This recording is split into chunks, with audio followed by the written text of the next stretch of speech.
Selamat datang di langkah terakhir. Malam ini, aku akan membawa kalian ke sebuah rumah tua yang sepi, kusam, dan menyimpan rahasia yang menakutkan. Bayangan bergerak di setiap sudut. Suara langkah terdengar, tapi tidak ada siapapun di sana. Apakah kalian berani mengikuti cerita ini sampai akhir? Siapkan dirimu karena malam ini kita akan mengintip sisi gelap dari rumah yang seharusnya kosong, tapi ternyata tidak pernah benar-benar sepi. Dina baru pindah ke kota kecil. Ia menemukan rumah tua di pinggir kota. Murah dan sepi, tapi tampak kosong dan angker. Jendela-jendelanya kusam, beberapa papan kayu menutupi sebagian dinding. Angin malam masuk melalui retakan jendela, membawa aroma lembab dan debu tua. Tetangga sebelah rumah menegur pelan. Hati-hati, rumah itu punya sejarah. Dina tersenyum, menganggapnya hanya cerita lama. Malam pertama tiba. Dina menata kamar, menyalakan lampu, tapi udara terasa dingin menusuk kulitnya. Pintu berderit sendiri, dan bayangan tampak bergerak di sudut ruangan. Dina menoleh, tapi tidak ada siapapun. Dina duduk di sofa, mencoba menenangkan diri. Ia mendengar suara pelan dari lantai atas, seperti seseorang berjalan, tapi rumah itu kosong. Dina mencoba menyalakan lilin, tapi asapnya berputar ke arah bayangan di sudut. Dina mencoba menghapus bayangan dari pikirannya, tapi bayangan itu selalu muncul kembali di tepi matanya.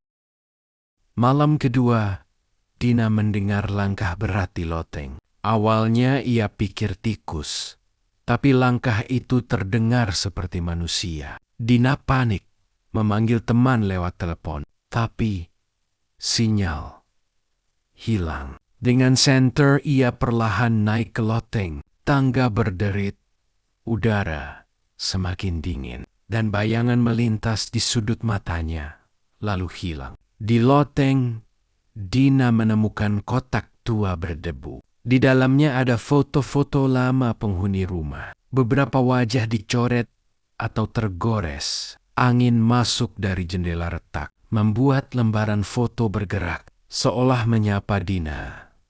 Dina menatap foto seorang anak kecil yang sepertinya tersenyum, tapi wajahnya terlihat aneh, seolah menyimpan rahasia. Terdengar suara langkah kecil di belakangnya, tapi saat Dina menoleh, tidak ada siapapun. Dina menyelidiki rumah lebih dalam dan menemukan ruangan tersembunyi di balik lemari. Di dalamnya ada lilin meleleh dan catatan tua dia menunggu. Jangan menatap terlalu lama. Tiba-tiba terdengar bisikan samar memanggil namanya. Dina menoleh ke cermin dan melihat bayangan seseorang yang menirunya. Tidak ada orang lain di rumah. Dina panik. Siapa kamu? Apa yang kamu mau dari aku? Bayangan itu bergerak seperti hidup, mengikuti Dina ke setiap sudut ruangan. Mata bayangan itu tak terlihat, tapi menembus hatinya. Dina menyentuh catatan tua itu. Tangannya terasa dingin seperti es, dan suara bisikan itu semakin jelas. Dina menemukan kotak lain berisi mainan anak-anak tua dan boneka rusak yang sepertinya bergerak sendiri ketika ia menatapnya. Dina mencoba keluar dari ruangan, tapi lemari menutup sendiri, seolah menahannya di dalam.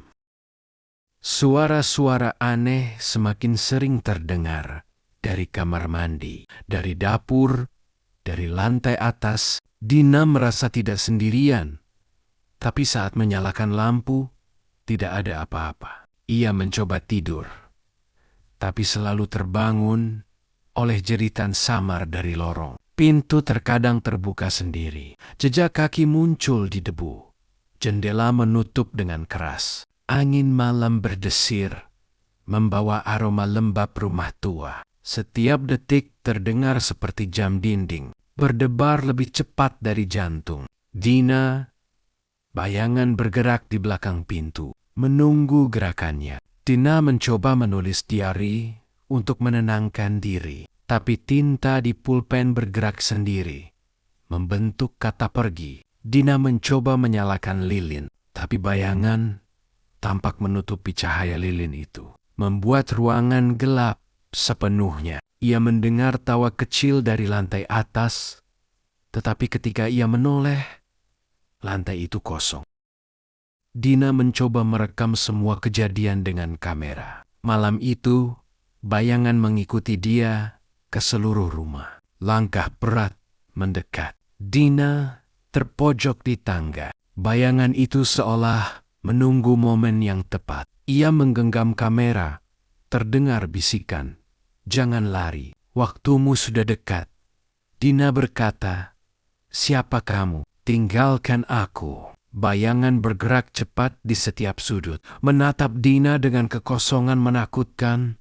Dina tidak bisa lari, hanya bisa menahan napas dan berharap fajar segera datang. Dina mencoba menyalakan lampu darurat, tapi lampu itu berkedip dan mati total saat bayangan semakin dekat. Bayangan itu tampak lebih nyata, seperti kulitnya gelap dan bentuknya memanjang, menutupi dinding.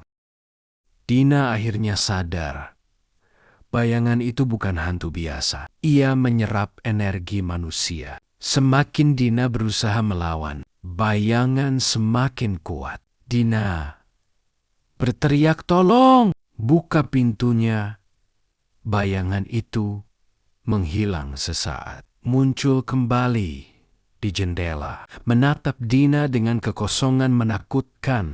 Bisa jadi Dina berhasil kabur saat fajar, tapi rumah tetap menunggu korban berikutnya. Atau Dina hilang selamanya, dan rumah tetap kosong. Tapi suara langkah dan bisikan terdengar bagi siapapun yang masuk. Rumah itu tidak pernah benar-benar kosong. Ia menunggu, dan bayangan itu selalu mencari yang berikutnya. Siapakah yang akan masuk malam ini? Kalau kalian berada di rumah itu malam ini, apa yang akan kalian lakukan?